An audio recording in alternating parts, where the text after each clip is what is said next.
Welcome to Teen ypww, Lesson 9. I do not own the rights to this music.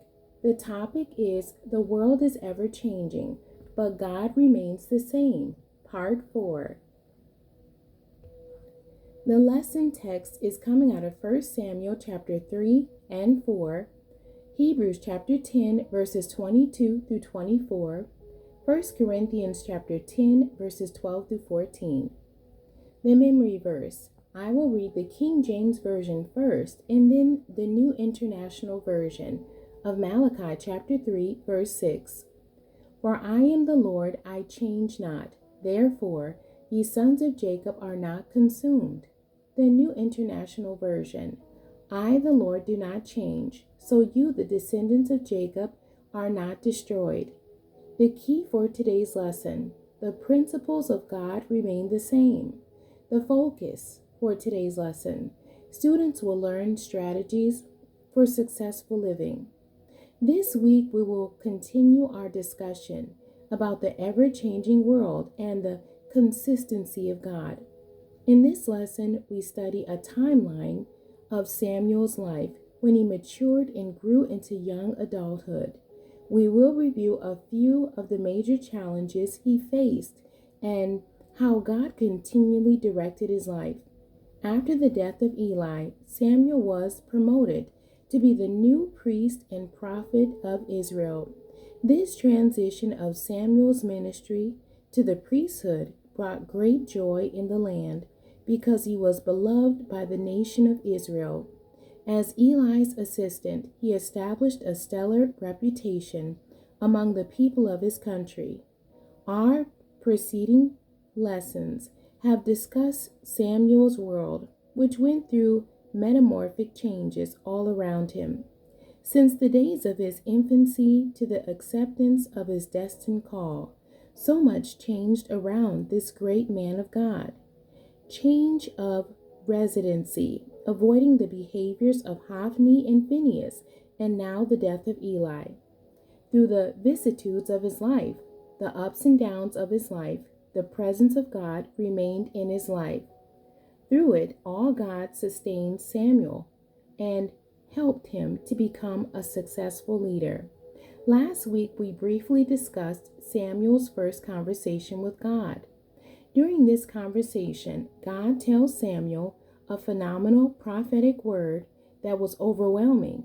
He told Samuel that he was going to do a new thing in Israel and that everyone who heard about it would be surprised.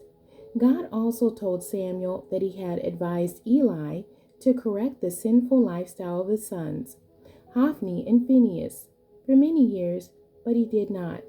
He had to judge the house of Eli because of the unrestrained sins of his sons. God also declared that nothing could be done to change his mind about this decision. And that's 1 Samuel chapter 2, verses 10 through 14. The next morning, Eli asked Samuel, "What did the Lord say to him?" And Samuel was afraid to answer. Eli compelled him to respond, and Samuel told him exactly what God said. Eli's response to Samuel was kind. He acknowledged the prophetic word from the Lord that Samuel shared with him. After this conversation, Eli and Samuel continued to work together in ministry as leaders of the nation of Israel. Samuel matured and the Lord blessed all of his efforts. Whatever Samuel prophesied happened. And that's 1 Samuel chapter 3, verse 19. The nation of Israel realized that God had anointed Samuel for leadership.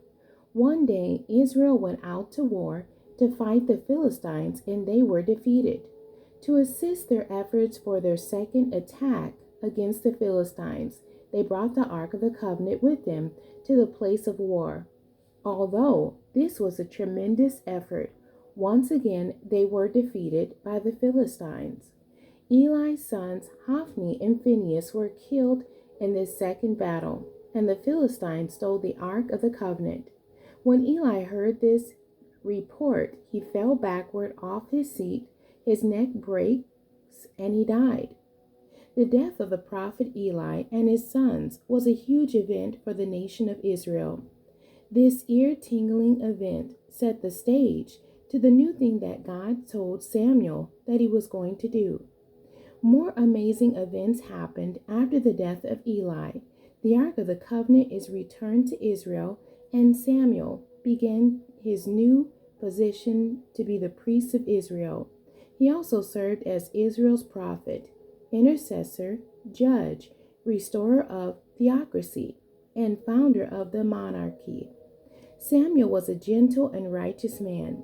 In 2 Samuel chapter 3, verse 2, God told Eli these words about Samuel, "And I will raise me up a faithful priest that shall do according to that which is in my heart and in my mind, and I will build him a sure house, and he shall walk before mine anointed forever."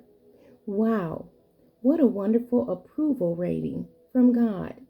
The detailed type of dialogue we read at the beginning of Samuel's ministries is not repeated again. We never read again about him running back and forth in an effort to understand the voice of God or his directives. We now read that the word of the Lord came to Samuel. 1 Samuel chapter 15, verse 10. That's the New International Version. And Samuel did accordingly. God and Samuel continued to have these types of calm, wonderful conversations for the remainder of his ministry. We are privileged to read this dialogue, and it is like listening to conversations between two good friends. As believers in Jesus Christ, we also want to have a good approval rating from God. As we mature and follow God's directives for our lives, we can experience success like Samuel. The extreme changes that Samuel had to go through in his life did not cause him to lose his faith in God. He embraced every prophetic word from God about what was to happen next in his life. He did not allow the surprising events that God told him were going to happen to make him fearful of his future or his call to ministry. Question number 1. Surprising prophetic declarations from the Lord can be frightening. However, our faith must be stronger than our fear. Discuss the amazing and surprising prophetic words from the Lord to these Bible heroes. How did they build up their faith to believe and experience the word? Moses is one. David is another. Mary, the mother of Jesus, and Noah. The end. God bless you, and thank you for joining me today.